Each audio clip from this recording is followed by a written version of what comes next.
ce matin, on va plutôt parler de deux choses. Premièrement, aimer c'est quoi? Ça peut vous intéresser éventuellement. Qu'est-ce que ça veut dire que l'aimer, l'amour? Et puis ensuite, on va parler de l'échange des consentements. Vous savez que donc l'échange des consentements fait partie de votre vie matrimoniale, c'est le cœur de votre vie matrimoniale. Et j'en profite pour vous dire comment est pensé le sacrement du mariage. Alors c'est intéressant de voir comment l'Église a reçu ça du Seigneur, hein, ce que Dieu a uni que l'homme ne le sépare pas. Vous savez qu'un sacrement, on l'évoquera un peu dans la suite, un sacrement c'est un signe visible d'une grâce invisible, de cet amour de vous voulez être signe, puisque vous frappez à la porte de l'Église, vous voulez être signe de l'amour invisible du Christ, c'est-à-dire quand je vois Gertrude et Gaston, j'ai quelque chose de l'amour du Christ qui est là et qui se manifeste, et de cet amour du Christ. C'est pour ça que vous demandez à l'Église, vous voulez être signe. Alors, peut-être on ne prend pas toujours conscience, ou vous ne prenez pas toujours conscience de à quel point c'est important, mais c'est vrai que comment est-ce qu'on connaît l'amour de Dieu? Surtout nous comme chrétiens, eh bien cet amour de Dieu, on le découvre par l'amour des frères, des sœurs, du prochain, et particulièrement par l'amour de ses parents. Et donc du coup, et de son conjoint. Donc c'est chaque couple est comme un rayon de cet amour du Seigneur, chaque couple est comme une manière de dire cet amour. Et c'est pour ça, entre autres choses, que c'est ce qu'on appelle indissoluble. Hein, vous êtes, j'imagine, une préparation au mariage à l'extérieur comme je l'ai dit hier, ça ne peut pas servir ce week-end de préparation au mariage, ça c'est pas du tout possible. Il faut, j'imagine, que vous êtes accompagné soit par un prêtre, soit dans le cadre d'une paroisse. Mais en tout cas, je crois que c'est important de se dire que vous voulez être dans ce week-end, remettre l'attention sur cet aspect spirituel aussi. Je veux demander au Seigneur non seulement qu'il vienne bénir l'amour que j'ai pour mon futur époux, ma future épouse, mais aussi je veux demander d'inaugurer de façon particulière à deux une manière de témoigner de l'amour du Seigneur auprès de mon entourage, etc. Avec bien sûr mes imperfections, avec mes difficultés, avec mes blocages, etc. Bien sûr. Mais c'est là où je trouve ça très beau, la confiance que le Seigneur vous fait. Ça, ayez vraiment une totale certitude de la confiance que le Seigneur vous fait en vous permettant de vous donner l'un à l'autre donc ce sacrement. Donc le sacrement du mariage, comment est-ce que c'est construit? D'abord, ça commence par une parole. Hein? D'abord, là, il y a la parole, cette parole que vous vous donnez l'un à l'autre, qui est l'échange des consentements. Ensuite, cette parole, elle s'exprime dans le don du corps, et cette parole exprimée dans le don du corps, elle s'incarne, pour ainsi dire, et cette parole exprimée dans le don du corps rayonne dans une fécondité. Donc vous avez un tiercé dans l'ordre qui est parole, corps, fécondité. C'est comme ça qu'au fond... alors, moi je vous pose des questions, aussi vous pouvez poser des questions, mais moi aussi je vous poserai des questions.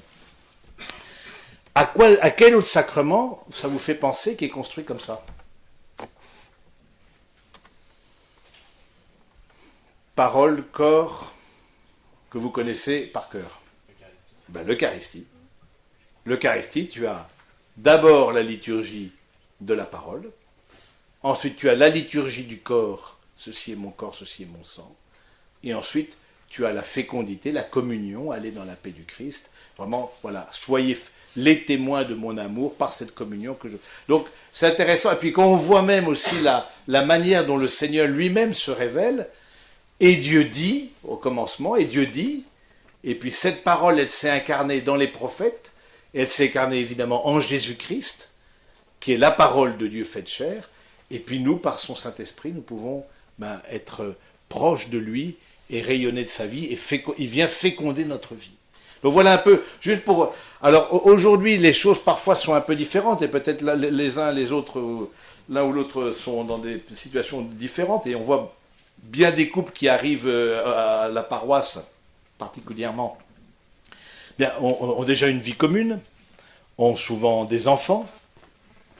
Donc c'est vrai que du coup, quelque part, la parole qu'ils veulent se donner veut reprendre aussi cette vie commune et veut reprendre cette fécondité qu'ils ont déjà.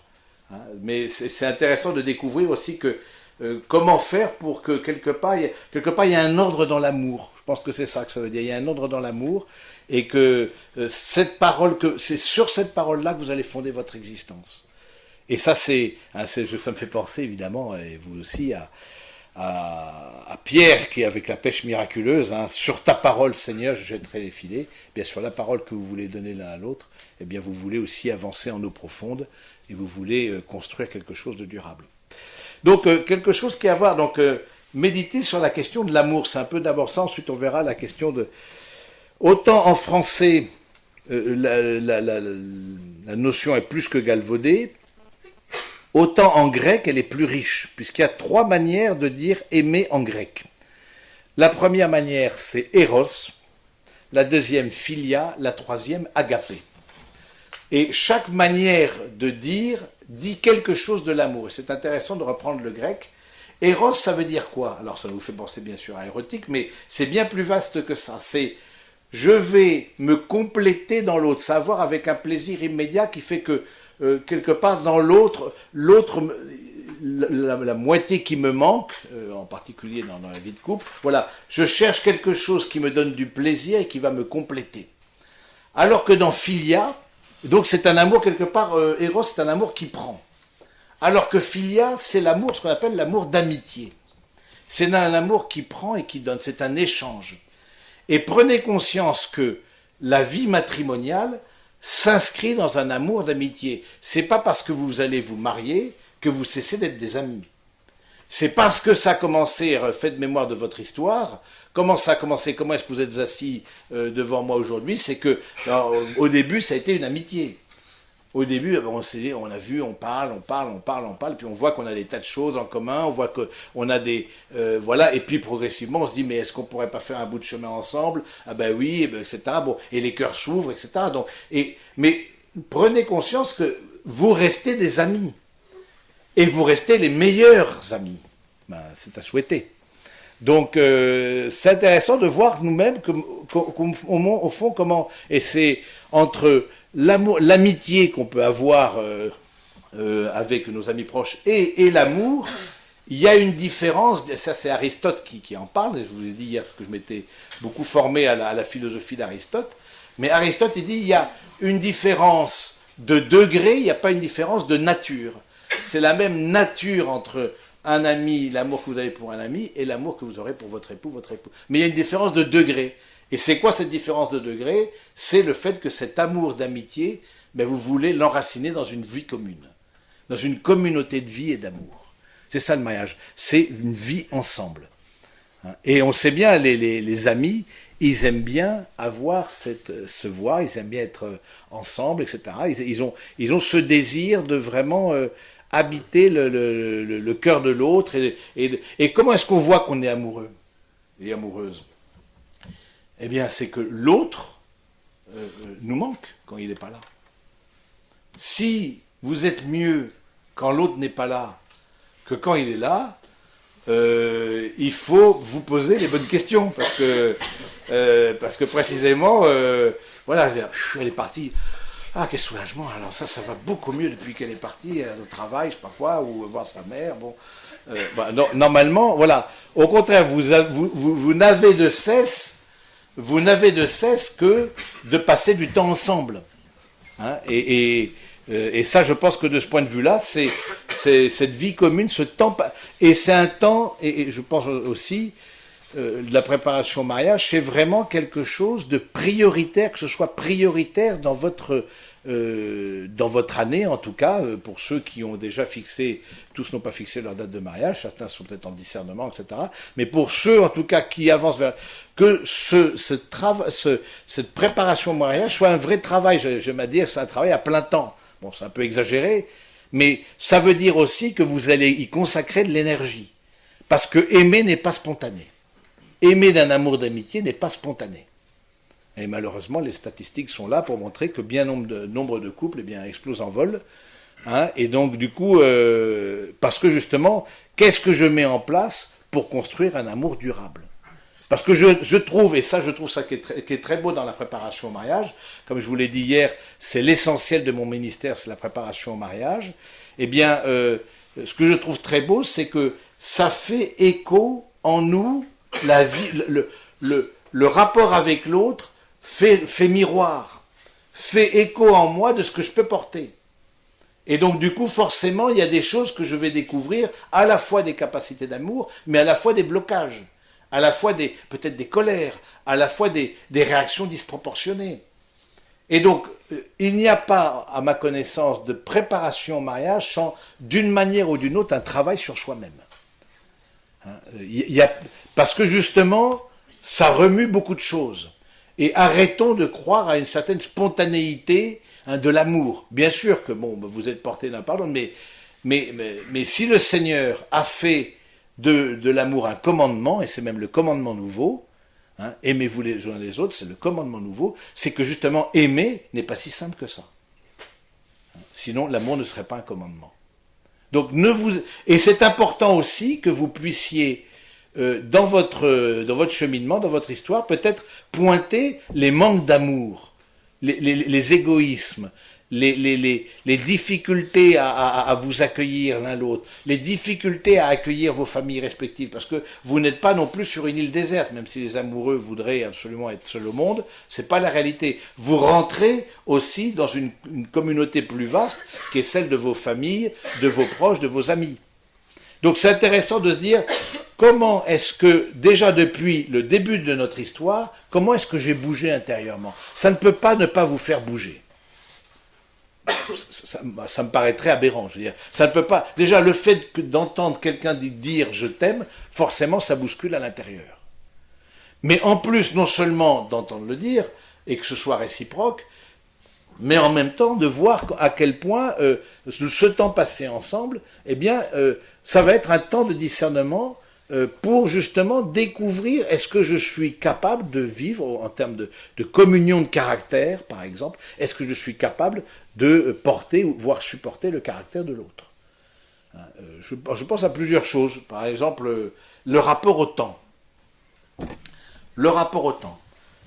C'est rare qu'on parle du rapport au temps dans la préparation au mariage, mais le rapport au temps, à mon avis, est quelque chose qui est quotidien par définition.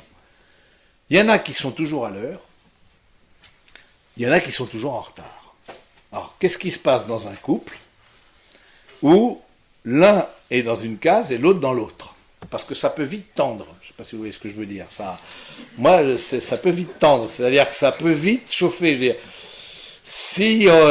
et surtout quand c'est répétitif. Et puis, si vous voulez, le rapport au temps, et on n'y pense pas, ou alors j'accompagne un couple, bon, elle est du matin, lui, il est du soir.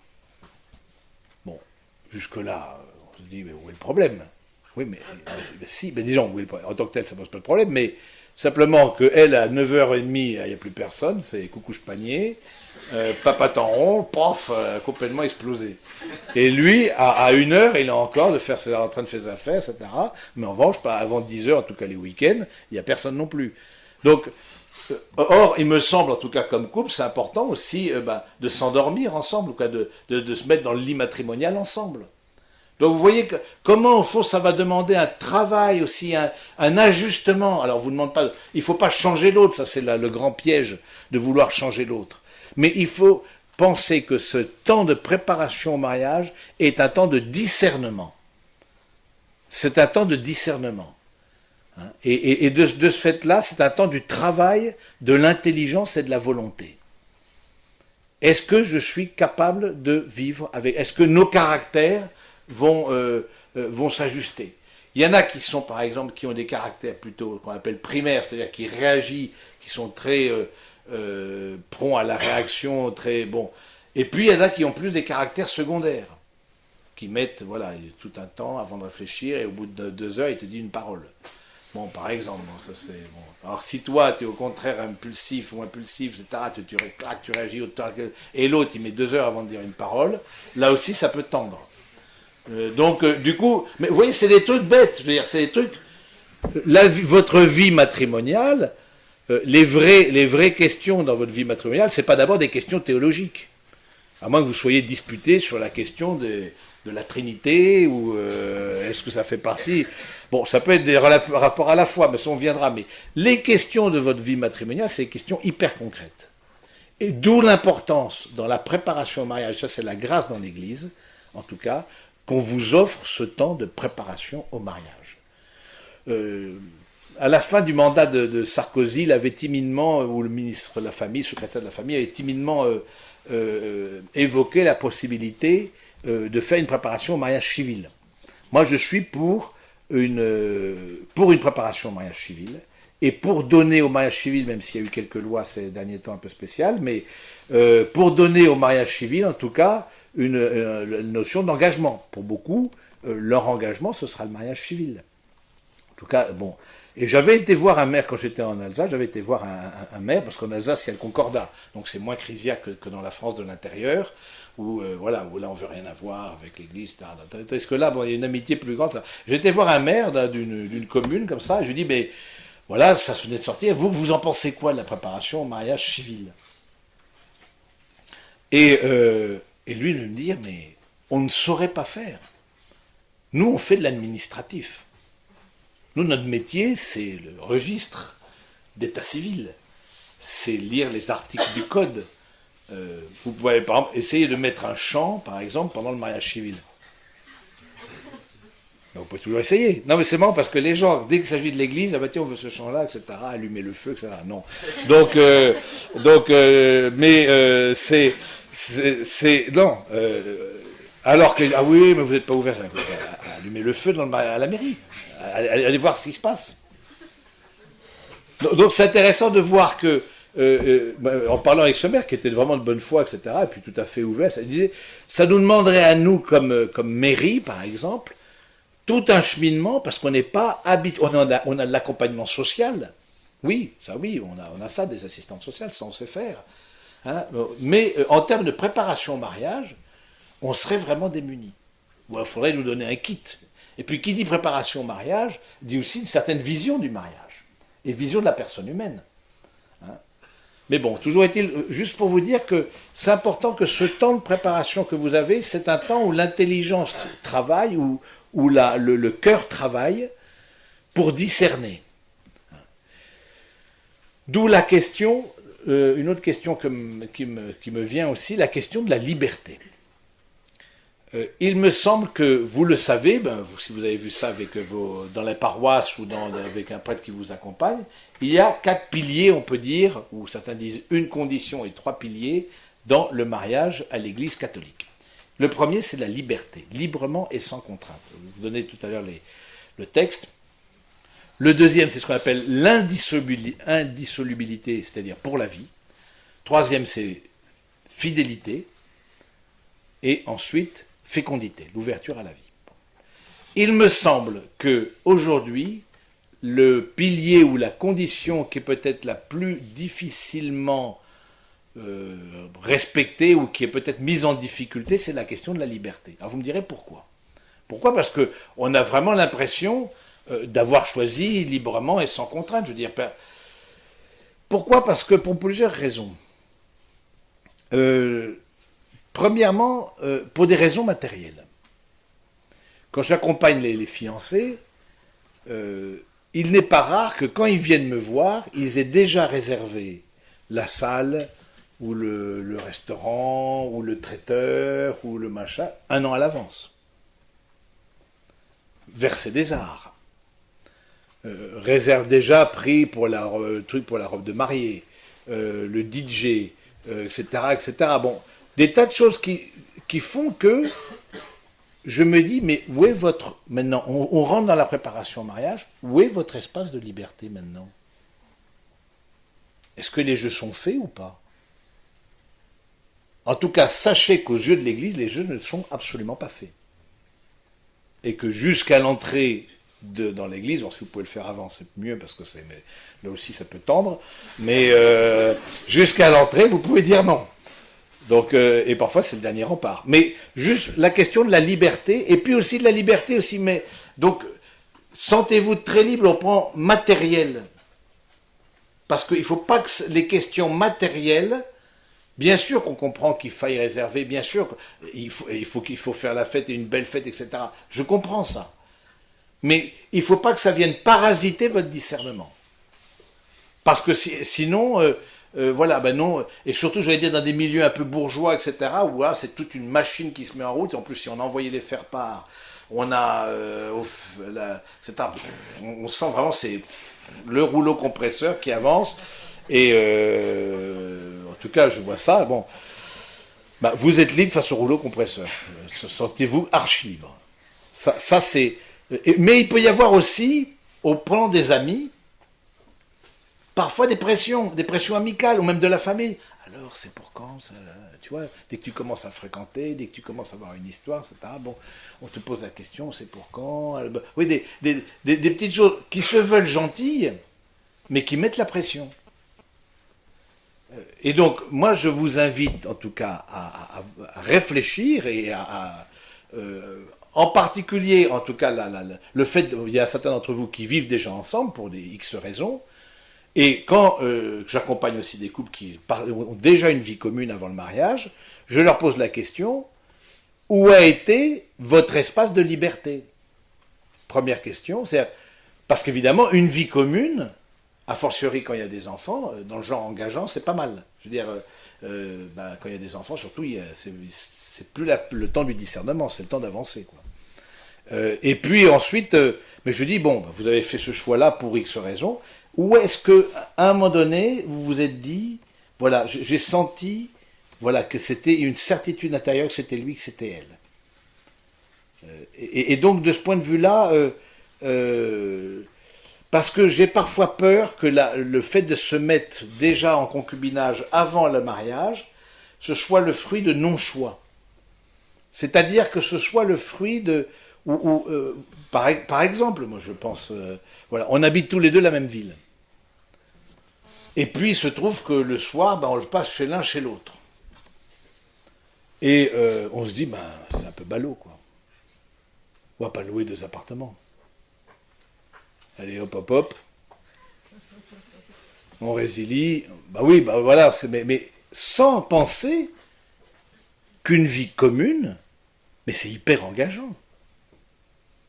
Donc, est-ce que, et sans penser que, avant cet engagement, où a été le discernement? Je dis ça parce que si c'était si évident que ça de vivre ensemble, eh bien malheureusement on ne connaîtrait pas la quantité de séparation que l'on connaît aujourd'hui. Donc, ma question, et puis je pose aussi une autre question, en quoi le mariage, dans ce cas, va être un avant et un après? En quoi le mariage va être un avant et un après? Maintenant, la question de la vie ensemble, il ne faut pas être idéologique là-dessus. En tout cas, moi, je ne le suis pas. Il m'est arrivé de conseiller à des couples, par exemple, de partager la vie commune avant le mariage. Pourquoi? Tout simplement, je pense à un couple qui habite Buenos Aires, lui partait là-bas. Ils avaient déjà un an et demi déjà de fréquentation, d'histoire, ils étaient même fiancés, et puis ils partaient pour des raisons professionnelles là-bas, et puis bon, pendant un an, on ne peut pas vivre une relation amoureuse à distance. C'est quand même très compliqué. Justement, les amis veulent être ensemble. Et du coup, ben voilà, elle a décidé de le rejoindre, et puis bon, ils ne vont pas à Buenos Aires de louer 2 appartements, ça ne voudrait rien dire. Donc, du coup, juste pour vous dire, il ne faut pas en faire... Mais il y a eu un moment, en tout cas, où ils ont discerné, où ils ont... Pour dire, voilà, c'est aussi pour nous aider à cheminer dans notre amour, nous avons besoin de ce temps commun. La troisième forme d'amour, c'est ce qu'on appelle l'agapé. L'agapé, c'est l'amour à la manière de Dieu. Et c'est intéressant de voir que c'est un nom qui a été inventé, au fond, par les chrétiens. C'est un amour, autant l'éros, c'est un amour qui prend, le philia, c'est un amour qui donne et reçoit, autant l'agapé, c'est un amour qui est uniquement dans le don, sans attente de retour. C'est un amour à la manière de Dieu. C'est l'amour, c'est ce qu'on appelle la charité, l'amour de charité. En tant que tel, évidemment, cet amour-là, c'est l'amour le plus grand.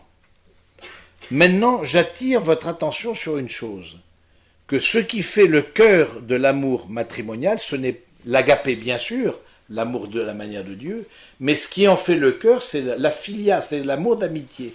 Je dis ça pourquoi?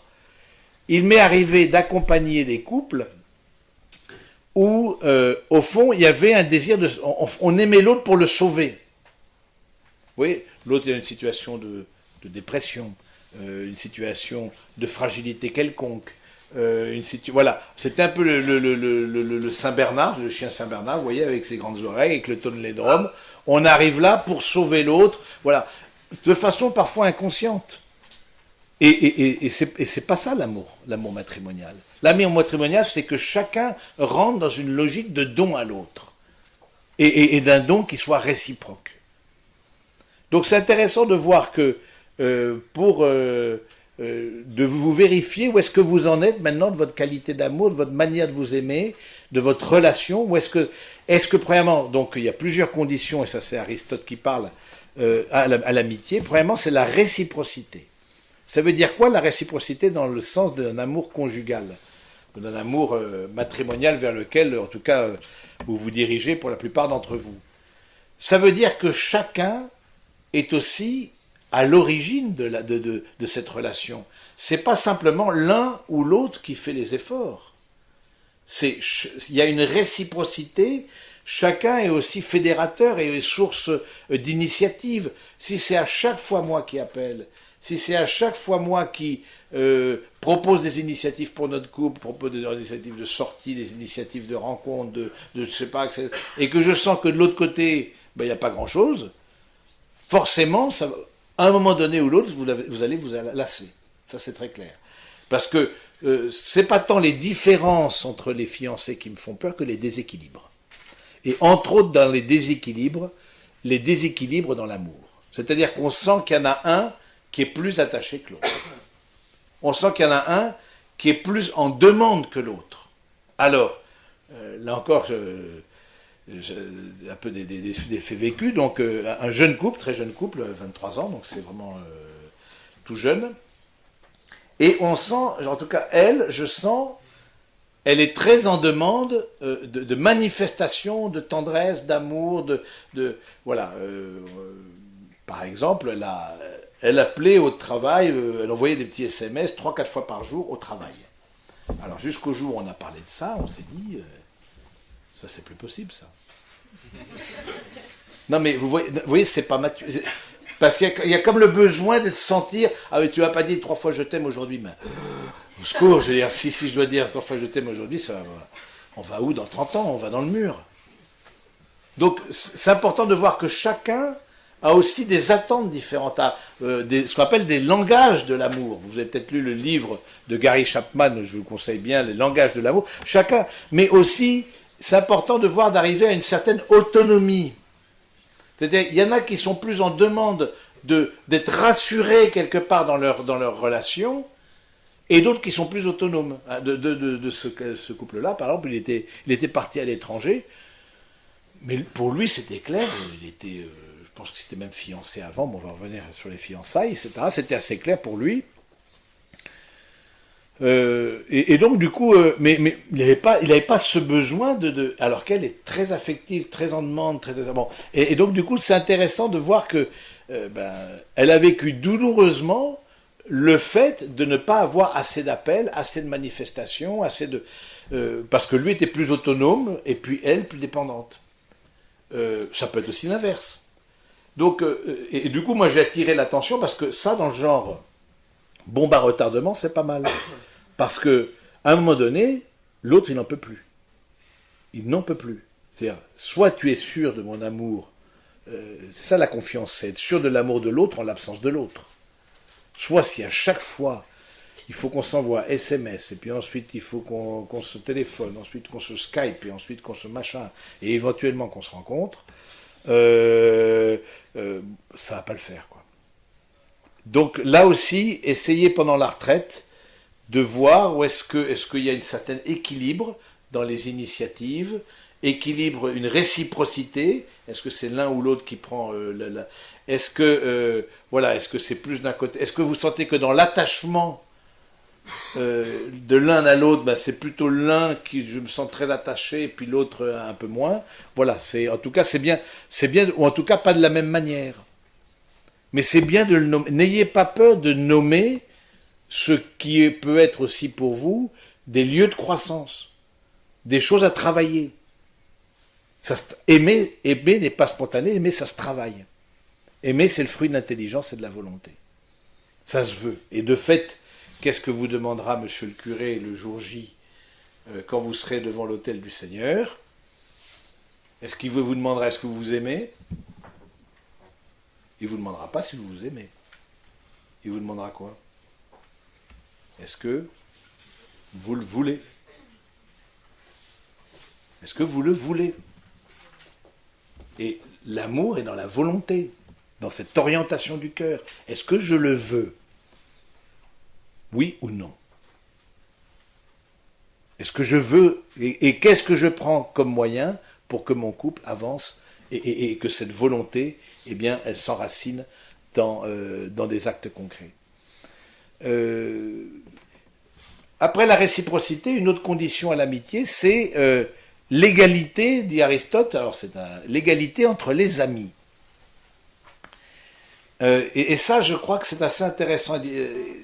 Pour Aristote, par exemple, il disait il ne peut pas y avoir d'amitié entre le maître et l'esclave. C'était encore un temps où il y a de l'esclavage, même s'il y en a toujours, mais en tout cas institutionnalisé. Il ne peut pas y avoir d'amitié entre un père et un fils, parce qu'il y a un déséquilibre. Et puis il ne peut pas y avoir d'amitié entre Dieu et l'homme, parce que pour le coup, il n'y a rien à voir entre les dieux, c'est une... Hein, c'est... Voilà, c'est... Et puis l'homme... Donc c'est intéressant de dire, il faut une certaine égalité entre les amis. Et une égalité, en tout cas, à laquelle je suis assez sensible, c'est la communion des intelligences. Ça veut dire quoi, la communion des intelligences? Ça veut dire la capacité, ça n'a rien à voir avec ni les diplômes, ni les etc. C'est qu'on sent qu'on a une manière de percevoir les choses, on sent qu'on a une façon de percevoir, de réagir au réel, d'envisager choses et personnes, événements assez semblables. Par exemple, s'il faut expliquer la blague à l'autre, d'accord, c'est drôle, c'est pour ça. D'accord, ok. Tu vois, c'est plus du tout drôle. Et si on sent l'autre est toujours à l'ouest, percute pas, parce que ou elle ou il, voilà, et que voilà. Du coup, là aussi, c'est intéressant. Ou en termes de recherche aussi intellectuelle, ou en termes de curiosité intellectuelle, en termes de. Est-ce que vous avez aussi pensé, parce que c'est une chose à laquelle on pense assez peu, à la communion des intelligences, vos manières de percevoir les choses, vos manières d'accueillir le réel, vos manières d'être curieux intellectuellement. Est-ce qu'il y en a un qui est au contraire très curieux intellectuellement, en désir de culture, d'activité culturelle, de livres, etc., etc., et puis l'autre qui non. Je dis ça parce que progressivement il y aura un fossé. Et ce qu'il faut éviter, c'est des vies parallèles. Malheureusement, on voit ça dans certains couples, des vies parallèles. Alors pour la société, pour l'étiquette sociale, je ne sais pas quoi, ils restent ensemble, dans certains cas, pour les enfants, mais on voit bien, ils ne partagent pas. Ils partagent pas. Et qu'est-ce qui fait qu'ils ne partagent pas? Il peut y avoir plusieurs raisons, mais une des raisons, en tout cas, qui font qu'ils ne partagent pas, c'est justement, c'est que l'intelligence de l'autre, je ne sens pas d'affinité. Et donc, je ne sens pas d'égalité dans ce sens-là. Encore une fois, ça n'a rien à voir ni avec les diplômes, ni avec l'érudition, etc. C'est une manière d'être connecté au réel. Une manière d'envisager choses et personnes. Hein, et du coup, et c'est ça qui fait l'amitié aussi, c'est ça qui fait une certaine complicité entre vous. C'est qu'un coup d'œil, il n'y a pas besoin de mots. On s'est compris. On a percuté au même moment. Je veux dire, et ça, je ne sais pas si vous... Et c'est ça qui fait l'amitié. Regardez vos amis autour de vous, c'est des personnes, au fond, avec qui vous partagez ça. Une personne avec qui il faut tout expliquer, avec qui il faut, etc., c'est beaucoup plus difficile. Hein. Évidemment, une égalité entre les amis. Alors, la question du milieu social. De ce point de vue-là, moi, je trouve qu'il n'y a pas de recette. J'ai accompagné toutes sortes de couples. Hein, en ce moment, je suis en train d'accompagner elle, son papa est patron du CAC 40 et lui est artiste. Alors, le papa avait pensé à un autre genre, inutile de vous le dire, et il ne s'est pas privé de lui dire le reste. Mais moi, vous voyez, il n'y a pas de recette magique. Il n'y a pas de, c'est pas parce qu'on coche toutes les cases de bon cateau que ça va aller bien. Pas du tout. C'est parce qu'il y a une vraie communion, une vraie amitié, une vraie. Donc, le fait, ce n'est pas la différence qui me taraude, c'est surtout les disproportions, les inégalités, mais dans le sens de manière de voir le réel, mais aussi dans le sens d'envisager l'avenir, dans le sens de, bon, etc., etc. Donc, essayez de voir de ce côté-là, même peut-être vous êtes de milieux, vous voyez des différences de milieux, ou même dans des milieux à peu près semblables. Il y a des sensibilités qui sont différentes. Chaque famille est un monde. Donc c'est important, en tout cas, de pointer du doigt dans vos familles qu'est-ce qui est aussi dans et c'est intéressant, par exemple, la préparation au mariage matériel. Alors, je ne sais pas vous dans votre cas, mais bien souvent c'est les parents qui essayent de prendre ça en charge. Alors, peut-être vous, ceux qui sont plus âgés, ben, c'est plus peut-être vous qui prenez ça en charge, etc. Mais c'est intéressant parce que c'est pas que matériel.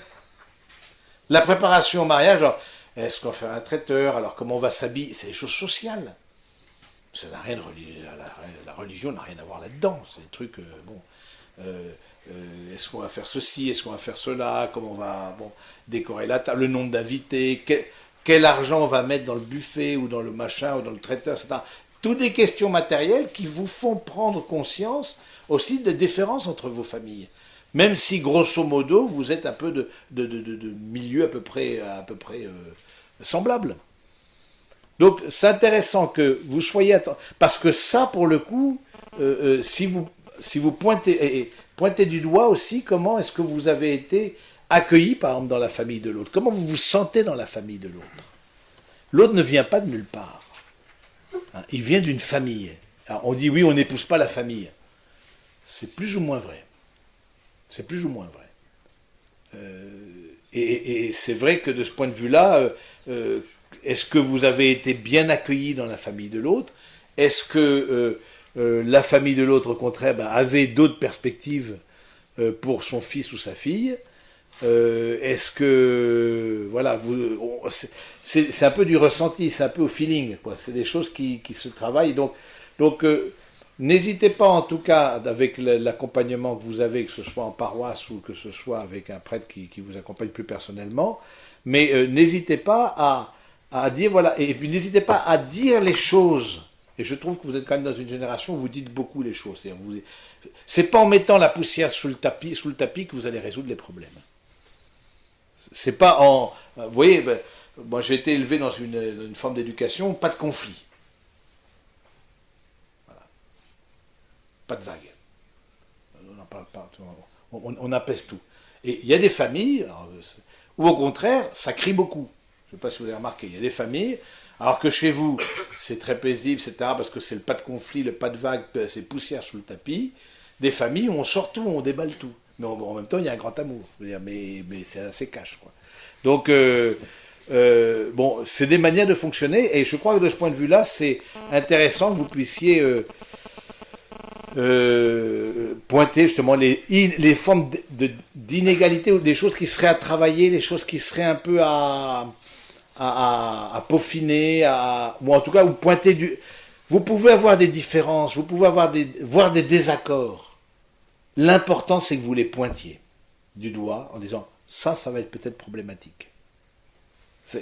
C'est pas le fait qu'il n'y ait pas de problème, ça n'existe pas, un couple sans problème, une vie sans... Quelle vie n'a pas sa tempête, quel couple n'a pas sa tempête? Mais au moins que vous puissiez dire les choses, et vous les dire, et peut-être les dire avec aussi votre accompagnateur, ou dans le cadre de votre paroisse. Encore une fois, je trouve que la préparation au mariage, c'est une opération aussi vérité sur ce que je suis. D'où je viens, ce qui m'entoure, les choix que j'ai faits par le passé, d'autant que vous mariez, vous êtes autour de la plupart autour de la trentaine, 28, 30 ans, bon, donc vous avez déjà une expérience. Donc quel choix j'ai fait, etc. Donc, et je trouve ça que c'est ça qui est passionnant. On arrive tous dans le mariage avec une valise qui est le fruit de notre éducation. On l'ouvre et on trouve, qu'est-ce qu'on trouve dedans? On a du passif, on a de l'actif, on a des choses positives. On a qu'est-ce qu'on veut garder de l'éducation qu'on a reçue, qu'est-ce qu'on ne veut pas garder de l'éducation qu'on a reçue. En quoi cette éducation-là aujourd'hui vient parasiter peut-être mon couple, rend la vie difficile avec l'autre, ou le rapport avec la famille de l'autre difficile. Bon bref, toujours est-il, c'est des questions que c'est à vous de les aborder. Autre point, dans les conditions de l'amitié, donc dans les conditions de l'amour, la visibilité, dit Aristote, c'est intéressant. Les amis aiment bien être ensemble et quelque part avoir une visibilité, être vu par les autres. Et ça, bon, vous en êtes déjà peut-être à une étape un peu avancée, mais quand un couple démarre un peu une relation amoureuse, moi je l'invite beaucoup à aller dans une certaine progressivité dans la visibilité. C'est-à-dire que c'est progressivement qu'on va officialiser, etc. Justement pour permettre la liberté, pour permettre le discernement. Parce que si tout de suite, et là aussi prenez conscience, il y a des actes qui engagent.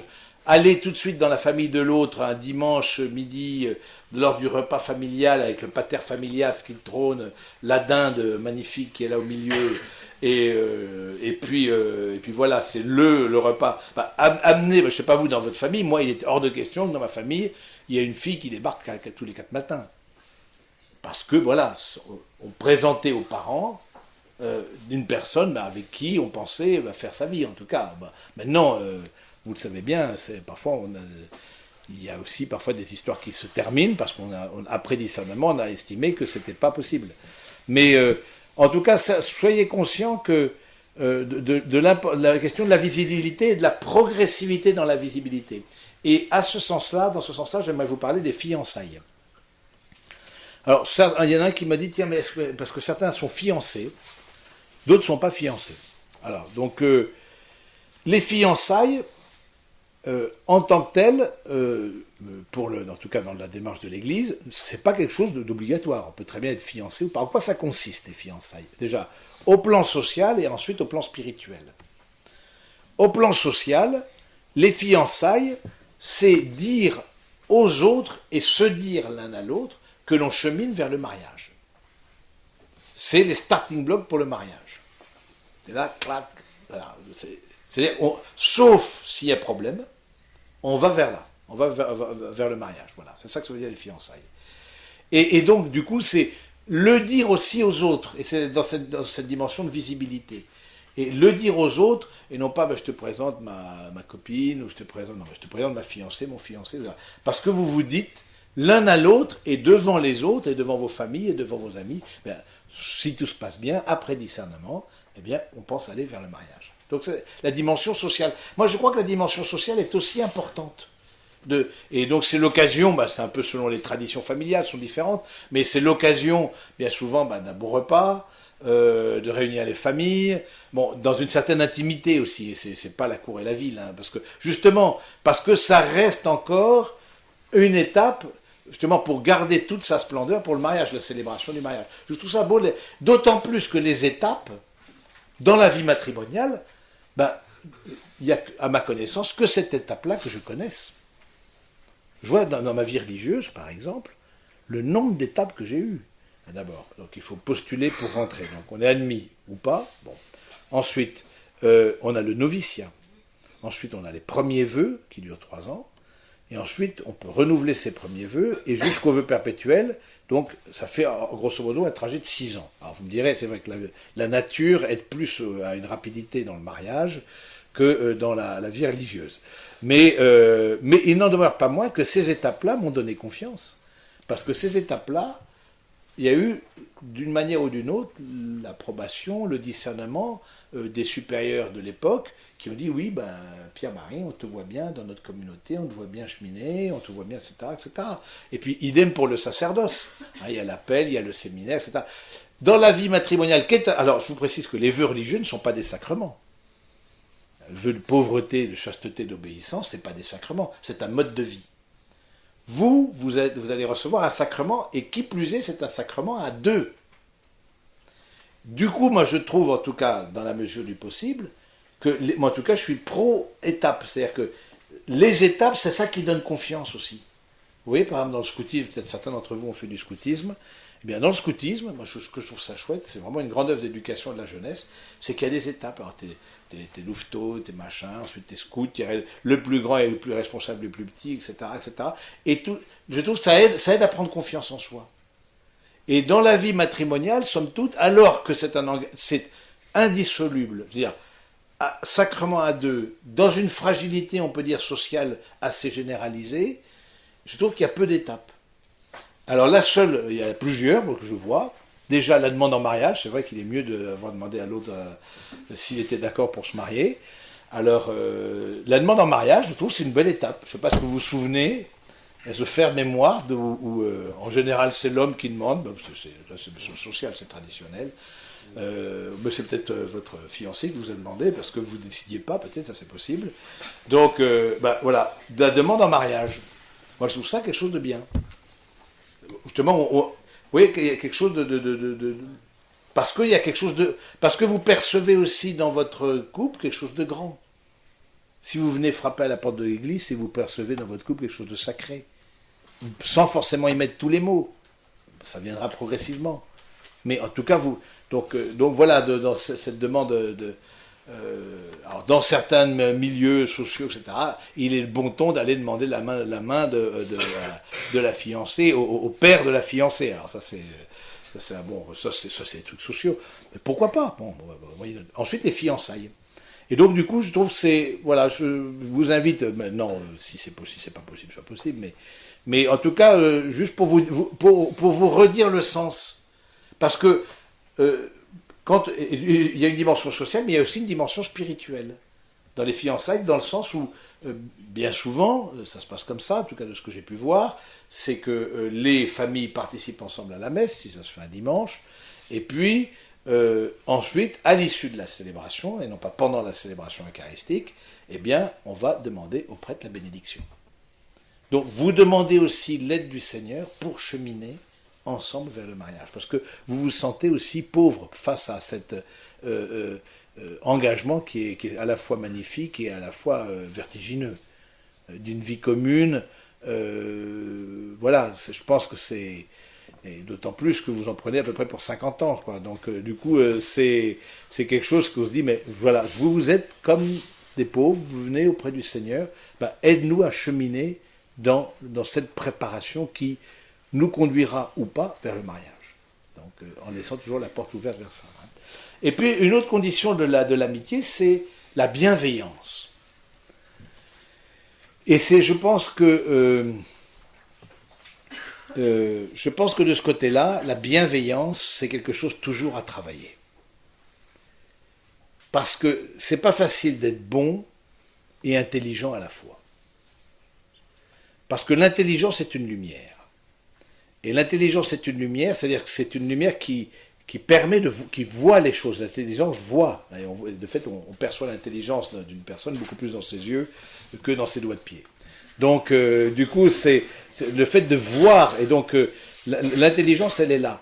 Mais en même temps, quand on voit l'autre, forcément, un peu comme une lampe qu'on mettrait sous un tissu, une lampe forte, du coup, la trame du tissu ressort tout de suite, et peut-être ses imperfections aussi. Donc, c'est intéressant je dis ça, à la fois de pointer peut-être les défauts de caractère, les difficultés de l'autre, mais de garder cet a priori de bienveillance, et de ce fait-là, cet a priori de foi. Et est-ce que vous vous accueillez de la main, est-ce que vous vous voyez comme un don du Seigneur, l'un pour l'autre? Ça, c'est à chacun à répondre dans votre cœur. Est-ce que je vois l'autre comme un don de Dieu, alors certains le nommeront pas tout de suite, je ne sais pas où est-ce que vous en êtes au plan spi, mais certains, je pense que vous êtes plutôt de tradition catholique, l'immense majorité, plus ou moins pratiquants, etc. Mais justement, je trouve ça beau que vous frappiez à la porte de l'église, parce que justement, c'est remettre les pieds dans la vie spirituelle, parce que qui est souvent mise entre parenthèses. Bon, on garde ça jusqu'au lycée. Ensuite, bon, la vie étudiante, c'est, bon, grosso modo, c'est même pas d'actualité pour beaucoup. Moi, j'étais aumônier d'étudiants pendant tout un temps, j'ai bien vu le truc. C'est pas leur souci, la vie spirituelle. Et puis ensuite vient la vie professionnelle, où là il y a un petit retour avec des jeunes professionnels, etc. Et a fortiori, la vie matrimoniale, la préparation au mariage, où là, et là je trouve ça intéressant de dire, voilà, est-ce que cette bienveillance, est-ce qu'au fond, où est-ce que j'en suis de cette bienveillance? Où est-ce que je suis tout de suite prompt à voir le défaut de l'autre, hein, à voir le point noir dans la page blanche? Et donc transformer, c'est très facile de transformer l'autre en une liste de défauts. C'est facile. On est tellement fait de creux de bosse. Vous savez, d'autant plus que la relation avec l'autre, forcément, va, encore une fois, va manifester des choses, va faire un effet miroir. J'aime à dire qu'il n'y a pas de problème de couple, il y a des problèmes que de personnes. C'est des personnes qui, en couple, ont des difficultés à vivre. Que ce soit pour gérer leur colère, pour gérer leur violence, gérer leur paresse, gérer la question du temps, le rapport à l'argent, le rapport au corps, etc., etc. Au fond, il y a... et donc, vous pouvez rendre grâce au Seigneur si vous avez eu pas des éducations équilibrées, où vous sentez, voilà, vous arrivez dans la vie matrimoniale quand même avec un plus et puis oui, mais bon, d'autres ont des vies plus difficiles, des traumatismes liés à des deuils, à des séparations des parents, à des problèmes de santé, etc., etc. Donc voilà, en tant que tel, c'est pas une difficulté, c'est juste que est-ce qu'on a pris conscience de ça pour avancer et qu'est-ce qu'on met en face de ça? Parce que moi, ce que je vois, c'est que c'est un peu cette dérive romantique, un peu chez les fiancés. Voilà, on s'aime, etc. Un peu, voilà, on se regarde avec des yeux de merlan frit, formidable. Voilà, mais on n'a pas cette prise de conscience, peut-être des difficultés à venir, alors que je suis intimement persuadé qu'au moins 80% des difficultés des couples se voient pendant la préparation au mariage. On laisse 20% parce qu'il y a toujours des choses qu'on ne peut pas voir. Mais en tout cas, connaître quelqu'un, si on est attentif, il y a beaucoup de choses. Vous savez, somme toute, on change peu. On change surtout quand vous avez 28-30 ans, c'est à peu près, voire plus pour certains. Vous allez changer à la marge. Des petits trucs, vous allez changer. Mais on change relativement peu.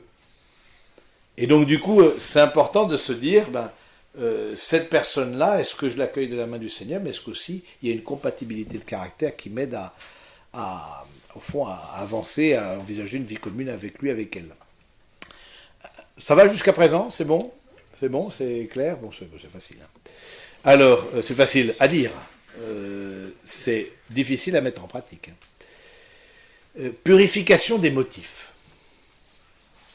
Pourquoi est-ce que je veux faire vie commune avec Gertrude ou Gaston? Pourquoi est-ce que je veux faire... Tout mariage d'amour est un mariage de raison. Ça veut dire quoi? Ça veut dire que vous avez des raisons pour aimer l'autre. Et pourquoi c'est important ça? Parce que quand arrive le moment de l'épreuve, quand arrive le moment de la difficulté, je fais mémoire des raisons qui m'ont poussé à l'engagement avec l'autre. D'où l'importance d'arriver à une certitude intérieure. Ça ne veut pas dire qu'on va tout contrôler, ça ne veut pas dire que tout va être... Mais arriver à une certitude intérieure. Quelles sont les raisons? Je me souviens de cette femme, par exemple, qui me disait, il y a 15 ans, je me suis marié, pour telle et telle raison avec mon époux, et aujourd'hui, c'est pour les mêmes raisons que je suis avec lui. Mais la question des raisons, des motifs, parfois apparaissent après. Et donc, avec les épreuves, il peut y avoir une forme, ou avec les étapes de la vie, il y a une sorte de purification des motifs. Je pense à cette autre femme qui, épousant un militaire, jusque-là pas de problème, mais comme il arrive souvent dans la vie de militaire, au bout de 40 ans, la quarantaine, etc., on est déjà officier, etc., on va dans le civil. Grosse crise matrimoniale.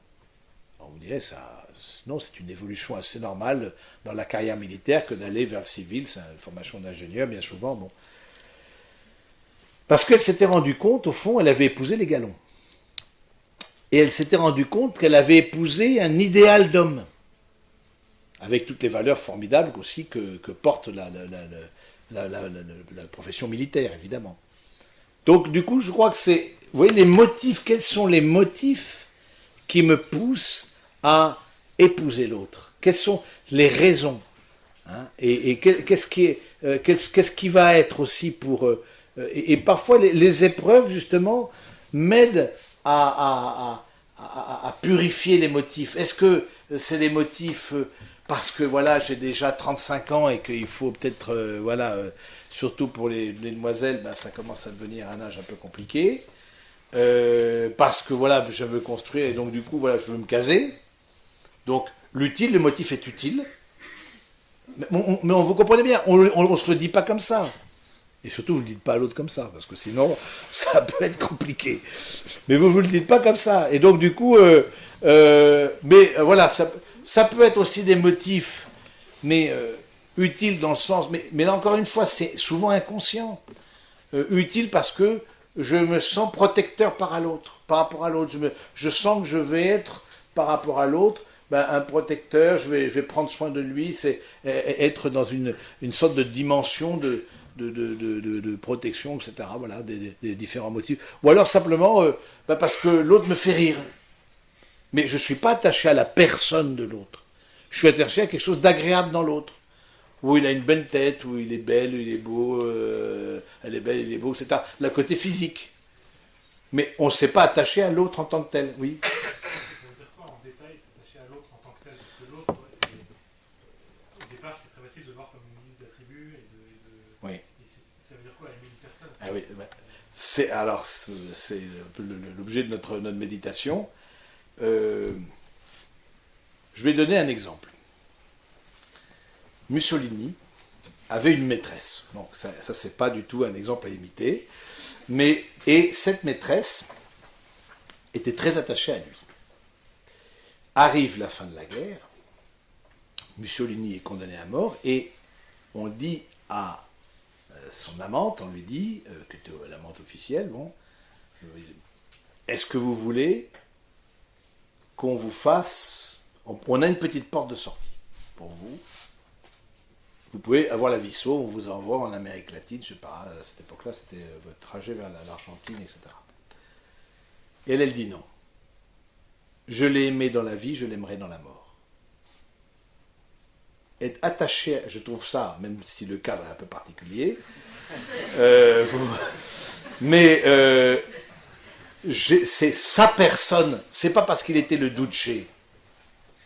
C'est sa personne, c'est ce... Alors c'est vrai que c'est pas forcément facile parce que, comme tu dis, il y a des tas d'attributs. Mais si un jour l'autre tombe malade, je serais de l'aimer. J'ai aimé... c'est la même chose avec le Seigneur. C'est Sainte Thérèse d'Avila qui dit, est-ce que tu aimes les dons de Dieu ou le Dieu des dons? Est-ce que tant que ça fait la vie de foi, ça te porte, ça te dit la prière, tu es en extase formidable, ça te caresse dans le sens du poil... Et puis quand il n'y a plus rien, tu es encore avec moi, tu es encore avec le Seigneur, ou tu es parti? Donc ça veut dire que, mais c'est c'est pas facile à expliquer, mais en même temps la question est essentielle. Alors bien sûr que la personne se manifeste par les attributs, mais si d'aventure l'autre, par exemple, connaît une période de chômage, on va prendre quelque chose de moins dramatique que pour le premier exemple. Est-ce que c'est l'ingénieur? Est-ce que c'est le technicien que j'ai épousé? Est-ce que c'est l'infirmière que j'ai épousée? Est-ce que c'est ou est-ce que c'est vraiment, même si tu es dans une période... En fait, où est-ce que ça se voit? C'est dans une période de fragilité. Quand l'autre est en fragilité, est-ce que je continue à l'aimer? Je ne sais pas si ça répond un peu à la question. Et c'est pas si évident que ça à dire. C'est souvent quand on est dans l'épreuve. L'épreuve, on en parlera peut-être plus demain, mais je trouve et peut-être vous avez connu aussi des épreuves, vous, comme couple, que ce soit par l'accueil de vos familles, par votre cheminement personnel, ou dans votre vie avant de faire chemin vers...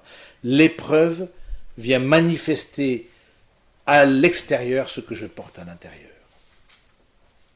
L'épreuve, hein, c'est comme une faute, ceux qui ont connu le temps de l'argentique, je suis peut-être le seul à l'avoir connu, c'est là, bon, l'argentique, c'est-à-dire on plongeait, on imprimait donc sur un papier le négatif et ensuite on plongeait dans un révélateur puis ensuite un fixateur.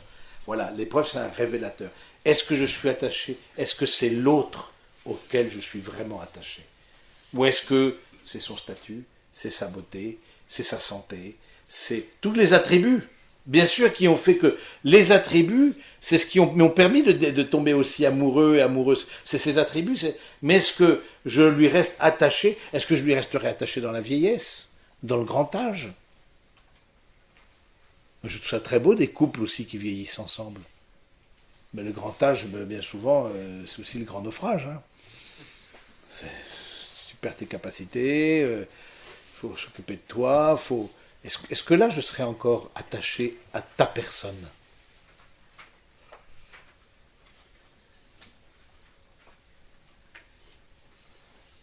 Ou est-ce que je suis dans un égoïsme à deux, au fond? Mais c'est pas facile de répondre. Il y a les deux qui sont dans notre cœur. Vous savez, les deux sont dans notre cœur. Même par rapport au Seigneur, est-ce que je suis attaché au Seigneur en tant que tel, ou à ce qu'il me donne, aux valeurs chrétiennes, ou est-ce que c'est la personne de Jésus qui m'attire? D'autres questions par rapport à ce que je viens de dire, parce que c'est des questions qui sont super importantes. C'est bon. Critères de discernement. Alors ça peut vous intéresser. Critères de discernement pour voir, voilà, si faire route commune vers le mariage ou non. Moi, j'en vois plusieurs. Premièrement, facilité et aptitude à s'entendre. Que ce soit une certaine facilité, je veux dire, que ce soit une certaine simplicité. Bien sûr, il peut y avoir des combats, bien sûr, il peut y avoir mais si on sent que c'est à chaque fois, il y a si vous voulez, vous épousez pas un défi. C'est pas un défi que j'épouse. Si à chaque fois il faut mettre une énergie dingue pour reconstruire le lien, pour faire avancer le schmilblick, etc. Posez-vous la question, est-ce que vous êtes amené à cheminer ensemble ou pas? Un critère de discernement, c'est aussi, est-ce que je suis capable de vivre une certaine vie de solitude? Ou est-ce que, au fond, j'ai peur de la solitude? Là aussi, c'est un motif qui peut parfois arriver. J'ai peur de la solitude, il faut que je sois avec quelqu'un.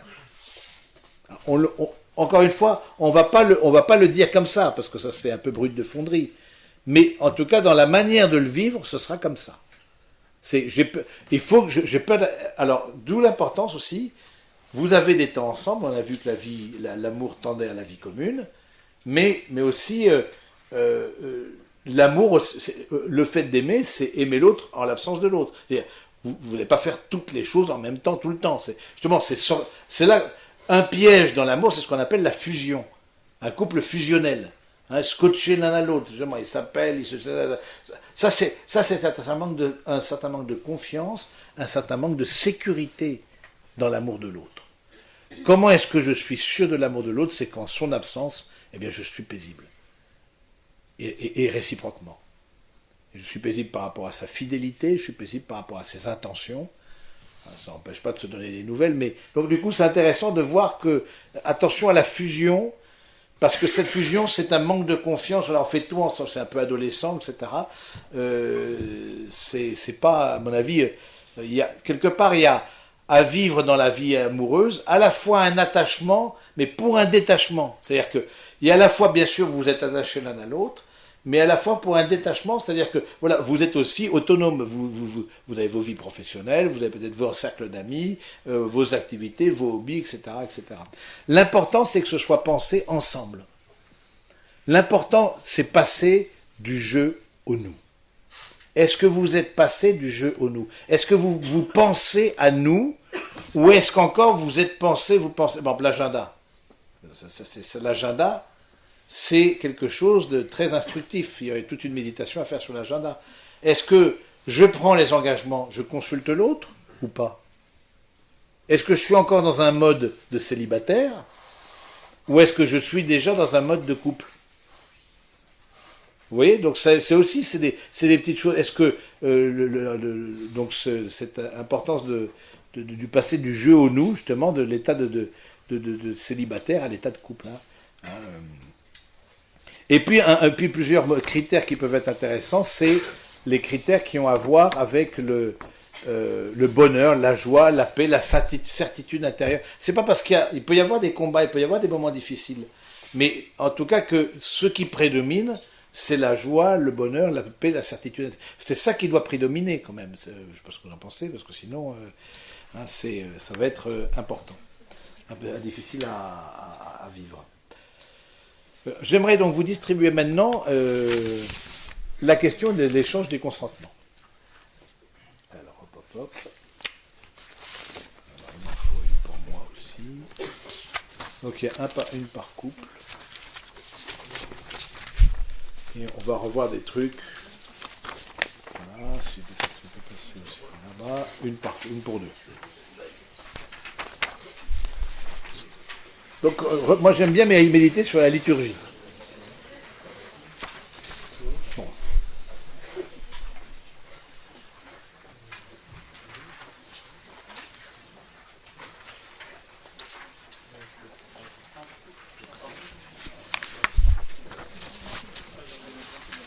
C'est bon ?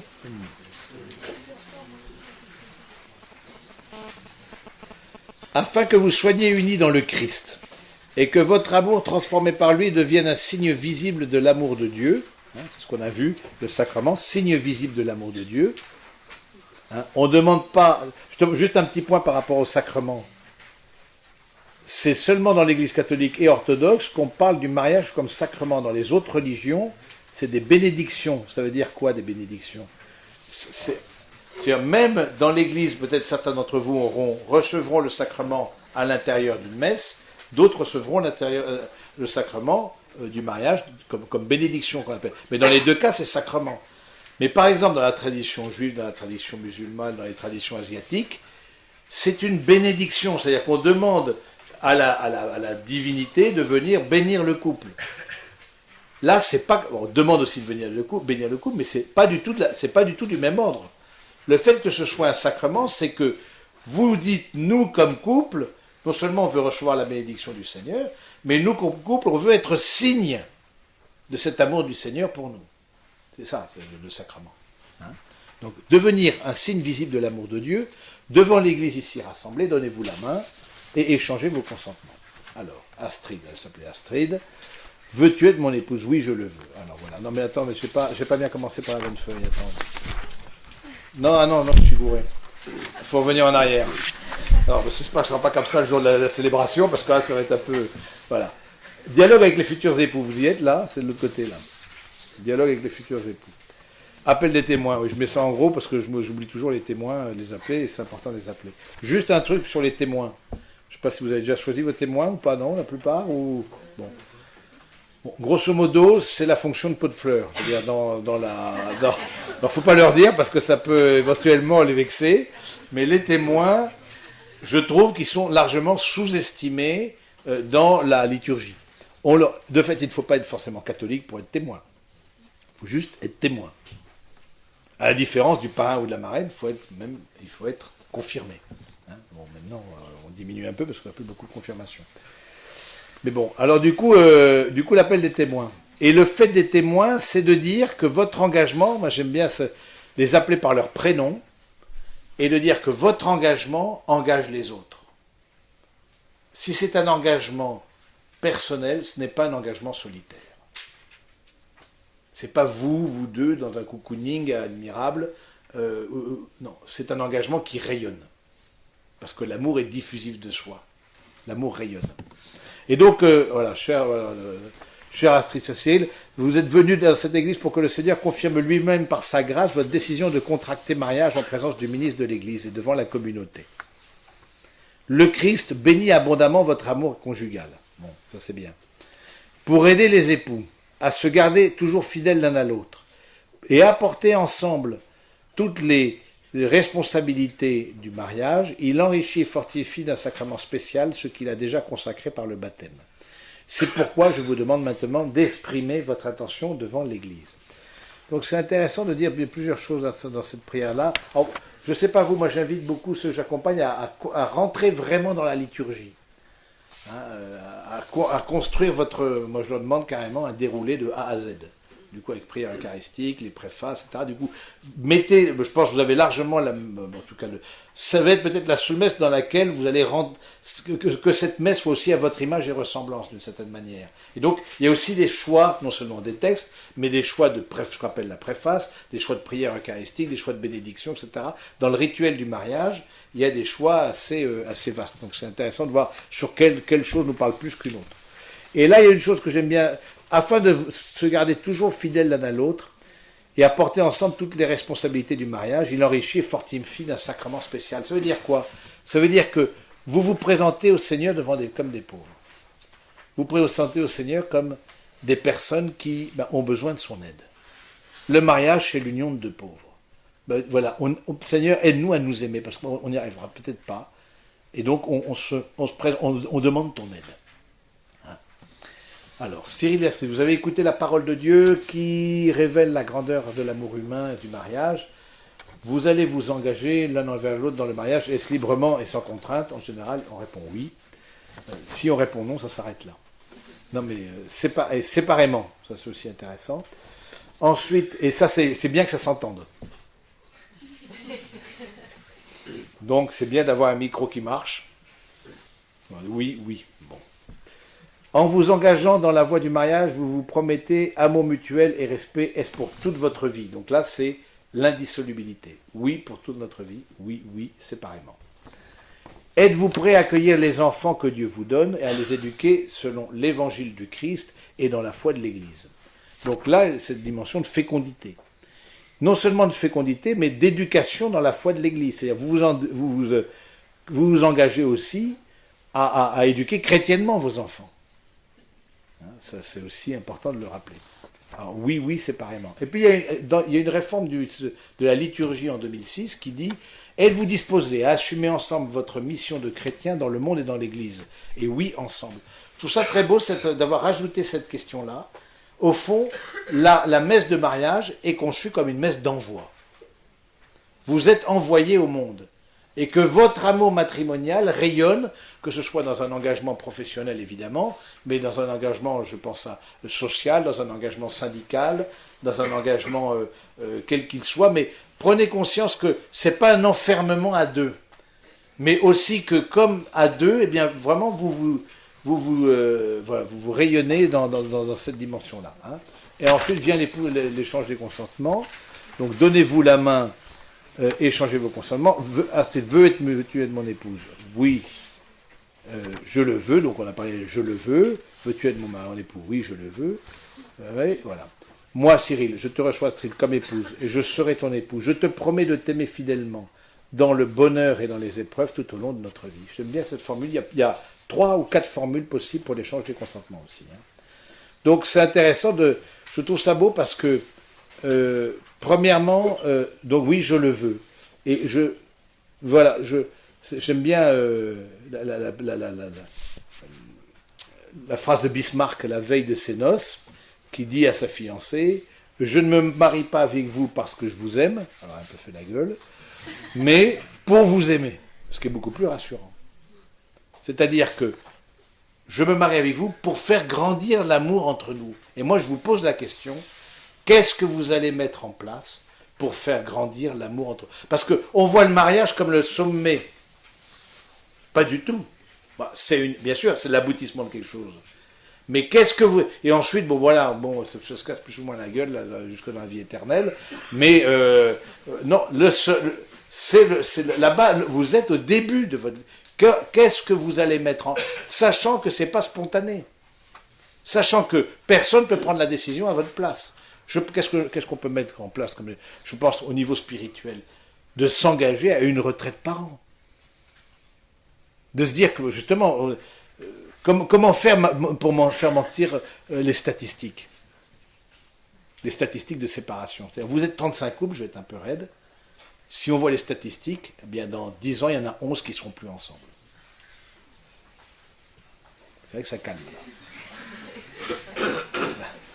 Oui, non, mais c'est, voilà. Maintenant, l'Église n'a que l'amont pour travailler. Du coup, qu'est-ce que je mets en place, sachant que les 11 qui ne sont plus, ont été avec vous plein de générosité, plein de flammes, peut-être plein de foi aussi. Hein, mais ils n'ont pas su quelque part mettre en place des choses. On a tous besoin d'une rampe. Ne nous croyons pas plus forts, hein, ne disons pas Fontaine, je ne boirai pas de ton eau. On est tous des pauvres ici. Moi le premier.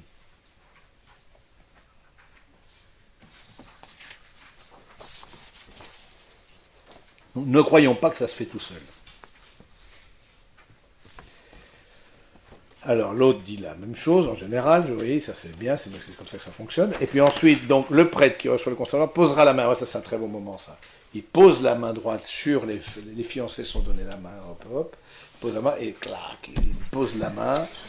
Et ce consentement que vous venez d'exprimer, en présence de l'Église, que le Seigneur le confirme, qu'il vous comble de sa bénédiction, ce que Dieu a uni, que l'homme ne le sépare pas. Et hop, c'est parti. Voilà, je trouve ça très, très beau, c'est à la fois cette invitation à la fidélité, à la fécondité, à une fidélité qui avance. Attention, juste un petit mot avant de terminer. Une fidélité qui avance. Être fidèle, je veux dire, c'est pas seulement ne pas aller voir à côté. Je veux dire, c'est le minimum syndical. Être fidèle, je peux très bien fermer mon cœur à l'autre et quelque part lui être infidèle. Je suis infidèle à l'engagement que j'ai pris à rentrer dans une logique de don avec toi, parce qu'aimer, c'est rentrer dans une logique de don et d'accueil du don de l'autre. Et si je ferme mon cœur parce que je suis en colère, parce que ça peut être une étape, mais et du coup, même si je ne vais pas voir ailleurs, ça peut être une forme d'infidélité. Donc c'est pour ça que c'est intéressant de dire que cette fidélité, c'est une fidélité non seulement statique, mais une fidélité dynamique, c'est une fidélité qui avance. Hein, justement dans un amour plus grand.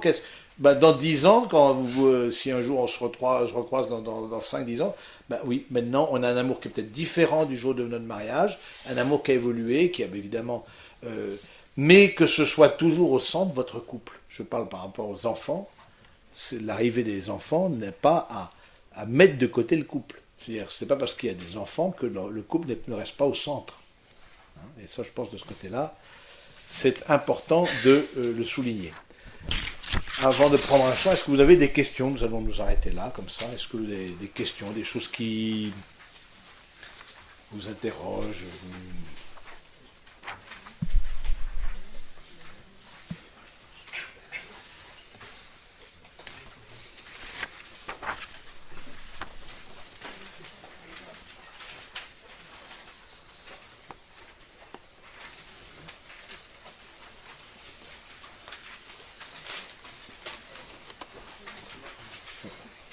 Alors, dites-nous. Oui, vas-y. C'était dans le chapitre de la bienveillance, on va dire.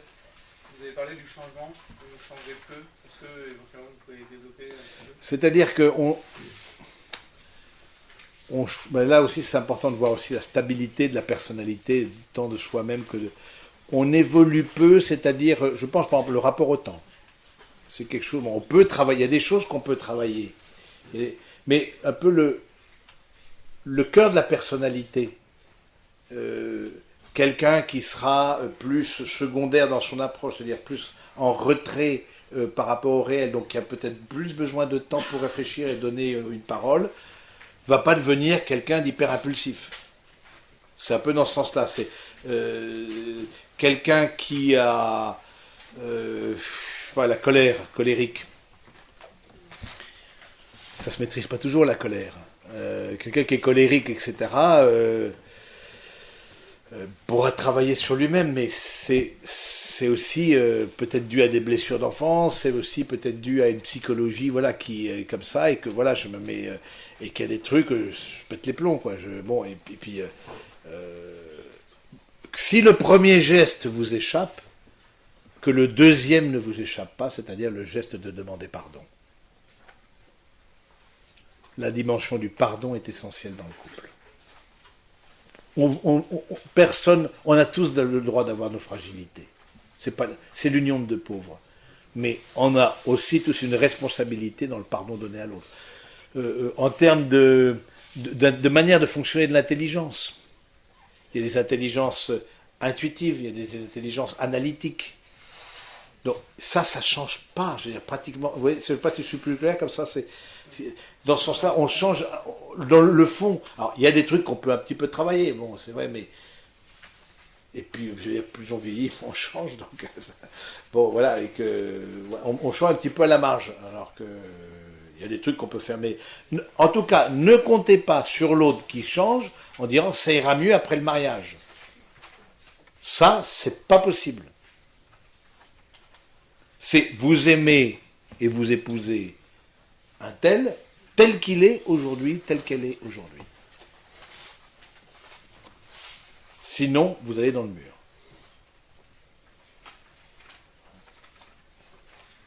C'est bon, vous êtes avec les...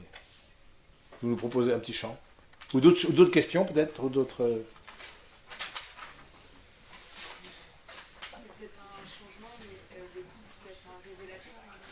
Alors le couple peut être un révélateur à un moment donné, très certainement. Du coup, ça très certainement, il peut être un révélateur. Nos artistes préparent la partition. Ça peut être un révélateur. Mais j'allais dire, ce révélateur, si on a été attentif, déjà dès la préparation au mariage, d'où l'importance de passer du temps ensemble, eh bien, dès la préparation au mariage, eh bien, on peut voir des choses. Je vais vous donner un exemple. Je n'ai pas connu, mais un couple comme ça de fiancés fait une croisière transatlantique avec d'autres amis, etc. Bon, en bateau pendant 6 jours. Puis vous ne pouvez pas sortir faire un tour dehors, je veux dire, Atlantique. Dans le genre révélateur, ça se place là. Si vous voulez connaître qui est qui, ça, c'est... De même, si vous voulez faire des marches du chemin de Saint-Jacques ou un truc comme ça peut être un bon révélateur. Il y a beaucoup de manières de connaître l'autre sans vivre avec l'autre, je trouve. Il y a beaucoup. Et alors, dans cette fameuse croisière, voilà, traversée à la voile, il y a eu, comme ça arrive en plein Atlantique, un grain, voilà, tempête. La fille, hop, elle monte sur le pont, elle ramène les voiles, etc., elle est au taquet. Ça. Lui, rien. Électroencéphalogramme plat. Elle arrive au port, elle fait comme ça, la bague de fiançailles, c'est pas ce style d'homme qu'il me faut. Je pense qu'il s'en souviendra de sa traversée. Mais il y a beaucoup de choses qui manifestent l'autre. Qu'on disait de la personne de l'autre. Justement, dans des moments où il faut aller dans un don plus grand de soi-même. Est-ce que je reste en deçà ou je vais au-delà? Est-ce que je suis dans la générosité, dans un amour, un grand amour? Ou est-ce que je suis dans un égoïsme, mais bon. Attention, ils sont assez nombreux là-haut. Moi, je reste dans ma cabine. Donc, mais en même temps, il y a aussi parfois chez certains couples un effet d'apnée. C'est-à-dire, on retient son souffle, c'est-à-dire quoi? C'est-à-dire que, de même dans la vie religieuse, c'est exactement pareil. C'est exactement pareil, la vie religieuse. De ce point de vue-là, c'est, en termes de connaissance de l'autre, c'est que, bien souvent, c'est après les vœux perpétuels qu'un certain nombre de failles ou de fragilités chez le frère se manifestent et sont visibles. Un peu parce que du coup, voilà, maintenant, quelque part, il est un peu rassuré, etc. Mais je crois surtout, 8 ans de probation, on peut largement discerner avant. Mais en tout cas, soyez attentifs à la manière dont l'autre fonctionne. Et c'est ça qui n'est pas facile, c'est quand on est jeune, on percute pas, on voit pas, on n'a pas forcément par définition l'expérience, on ne peut pas être et avoir été. Et donc du coup, mais en tout cas, faites-vous aider peut-être de conseils de personnes qui peuvent vous soutenir. Comment est-ce que tu vois, est-ce qu'il y a des choses qui t'interrogent, le rôle des témoins, c'est aussi ça. Mais le problème, moi j'écris aux témoins, le problème c'est que il y a des gens qui voient des choses, arrive la séparation, je l'avais bien dit. Mais pourquoi tu l'as pas dit avant? Il y a un manque de courage. Moi, il n'y a pas très longtemps, j'ai demandé à un couple, je lui ai dit, écoutez, ça va pas le faire, quoi. Alors, c'est pas marrant comme prêtre de faire ça, mais Quand vous voyez le couple arriver épuisé par ces engueulades, vous vous dites, ça va pas être possible comme ça. 50 ans, ça va pas le faire. Ils vont se lasser. Et les autres aussi. Donc du coup, ça va dire, voilà, je vous invite à un temps de séparation, un temps de réflexion.